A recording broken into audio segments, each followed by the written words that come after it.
Hello, my wonderful friends. Welcome back to r/ProRevenge, where you'll hear stories about people getting what they deserve.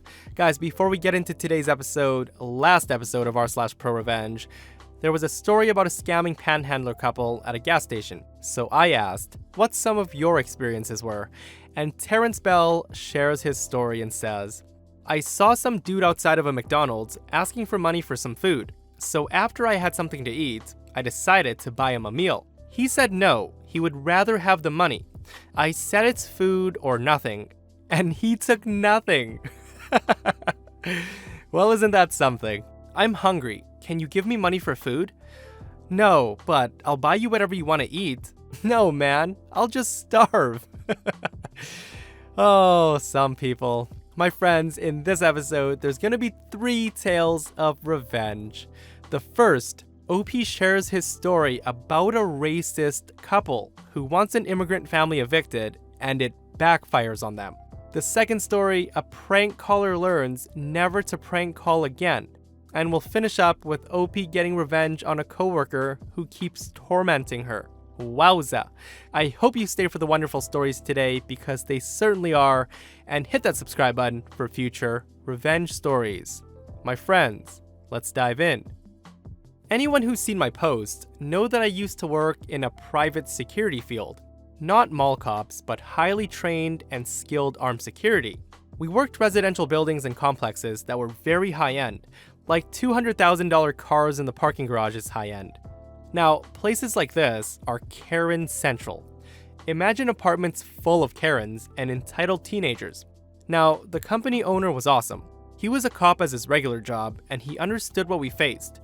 His advice was to be nice, but put the hammer down if you have to, and don't take crap from no one.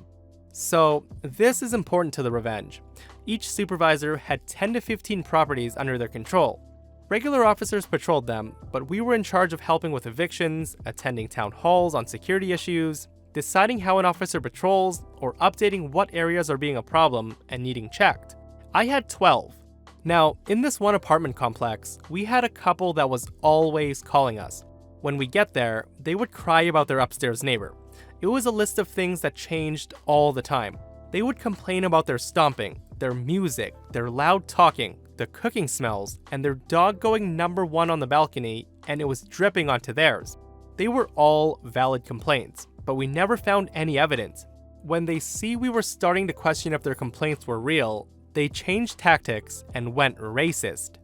The couple above them were a sweet and wonderful mid-aged Asian couple. Husband was an immigrant, but his wife was born and raised American.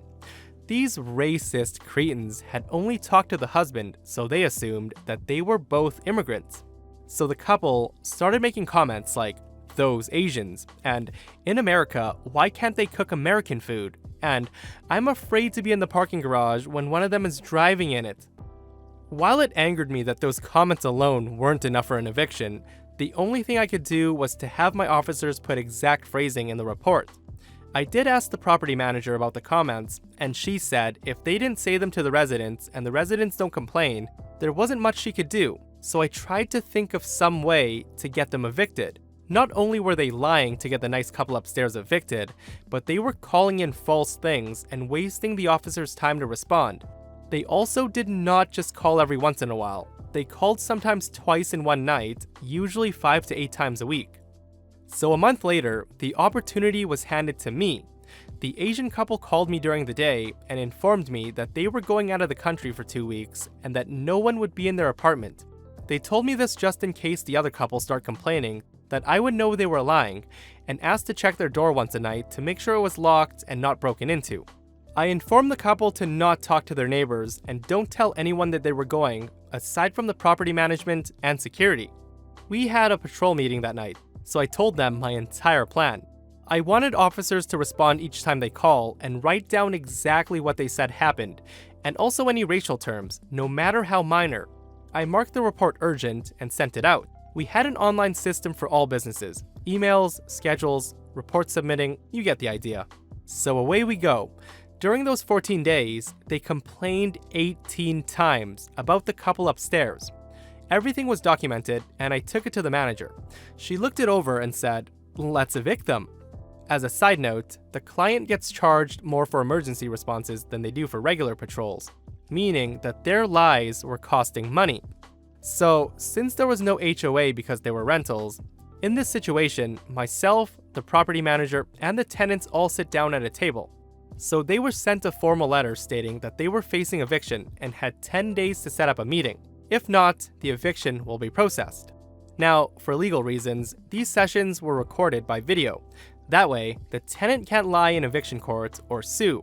In front of me were all 18 reports, and we went over each one, the time, date, etc. I also read out each line, asking them to tell me what they feel is false and what's true. The only thing they said that was false was that we reported them using racial terms. At the end of each report, I basically asked if the report is accurate in the fact that the tenants in apartment XYZ were indeed doing the things that the couple say they were doing, like playing loud music in the middle of the night. I got a yes answer every time. About the 7th one, I think the wife caught one.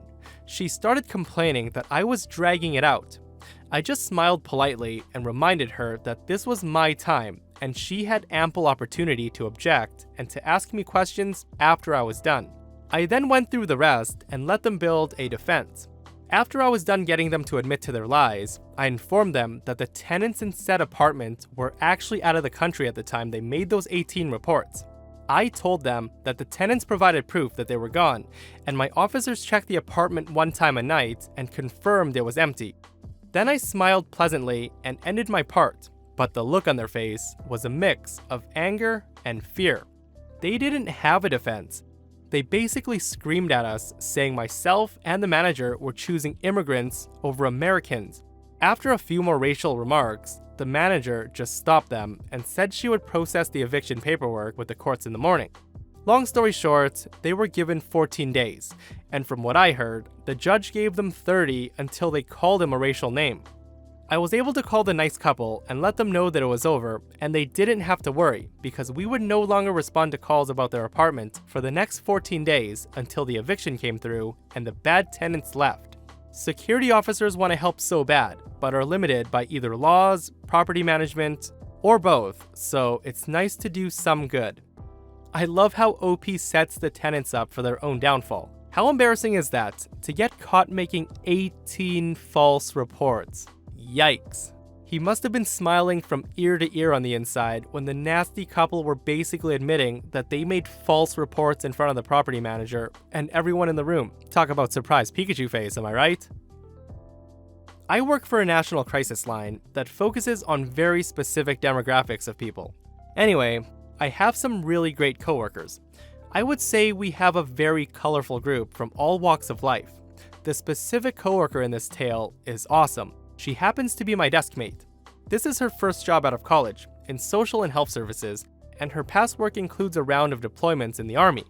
This is relevant because she can come off a little strong when dealing with people in crisis and can catch you off guard. We're always trained to meet the caller where they are, in vocabulary, in tone of voice, things like that. All of this is heard from one desk over, in a small call center environment. We will call her coworker E and the caller DC for dumb caller.